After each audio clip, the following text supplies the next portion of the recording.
Cid, pelayanan itu adalah ketika kita melakukan sesuatu hal yang baik kepada orang lain, tetapi kita tidak mengharapkan imbalan untuk kita sendiri. Menurut kamu, Cid?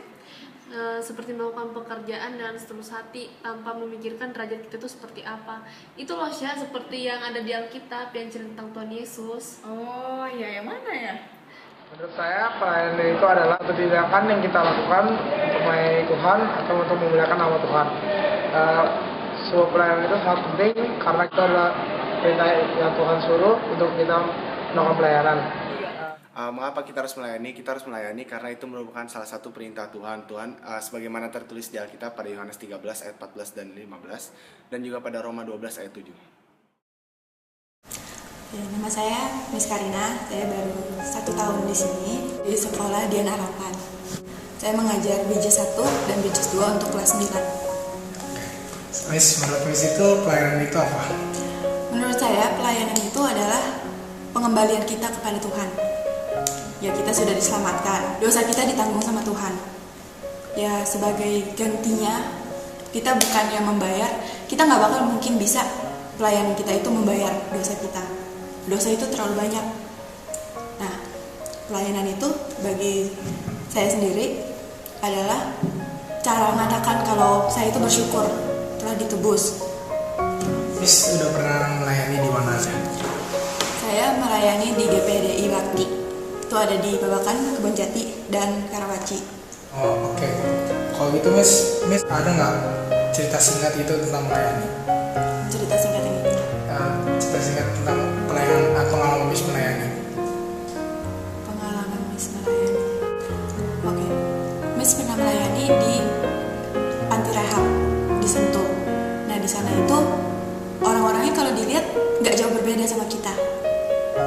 Kelihatannya emang orang-orang yang berada, ada juga beberapa yang memang pas-pasan. Tapi ya sama seperti kita kalau misalnya dalam dunia luar nggak mungkin kita bisa ngebedain yang mana itu pengguna narkoba, yang mana itu manusia biasa yang tidak menggunakan narkoba. Nah, di situ Miss belajar kalau misalnya kita itu kalau ngelihat luar, kalau ngelihat fisik itu kita semua sama. Tapi kalau misalnya melihat hati, itu kan hanya Tuhan yang tahu. Makanya ada beberapa orang di panti rehab itu, kalau misalnya cuma dilihat cuma sekilas doang sih, ya biasa, kita nggak akan tahu kalau misalnya mereka itu pengguna narkoba.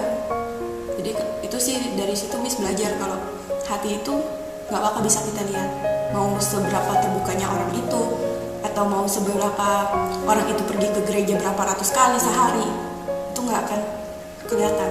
Hanya Tuhan yang tahu di situ. Oke. Yang terakhir Miss, kalau kita kasih alasan dong kenapa Miss mau menjadi guru? Miss mau menjadi guru karena itu adalah panggilan Miss. Dulu kecil, umur 7 tahun, Miss nggak tahu mau jadi apa. Ditanya sama guru sekolah minggu, "Ya, Karina, kamu mau jadi apa?" Miss jawabnya, "Oh, mau jadi guru sih kayaknya." Gitu. Tapi seiring dengan waktu, Miss lupa. Itu hanya sekilas, pertanyaan guru sekolah minggu. Waktu berjalan, dan Miss baru sadar kalau misalnya Tuhan itu menuntun Miss untuk jadi guru. Jadi semua jalan yang Miss ambil, mau ke kiri, mau ke kanan, itu akan menuntun Miss kepada menjadi guru. Nah, jadi Miss ini sharing juga.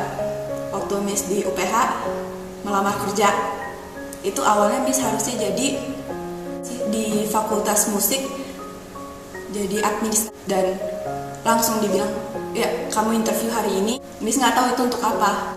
Miss datang, "Ya, kamu milih yang mana? SDH di Rinjani, SDH yang di Mentawai, atau SDH di Danmogot?" Nah, di situ Miss baru sadar, kalau apapun yang Miss lakukan pasti akan di pojokannya sama Tuhan dikasih percayakan untuk menjadi guru. Oke Miss, thank you untuk waktunya Miss. Kami lihat kelas.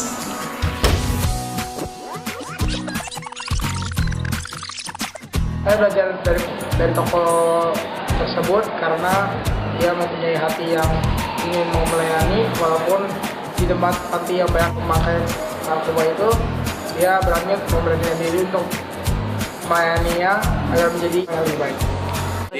Jadi kesimpulan dari melayani adalah dengan melakukan hal itu dengan sepenuh hati sebagaimana untuk Tuhan. Karena pelayanan merupakan bentuk pengembalian kita terhadap Tuhan, terhadap apa yang telah Ia berikan kepada kita selama kita hidup. Sesuai dengan yang dikatakan pada Kolose 3 ayat 23. Jadi dalam hal apapun yang kita lakukan, kita harus melakukannya dengan sepenuh hati karena sebagaimana untuk Tuhan bukan untuk manusia.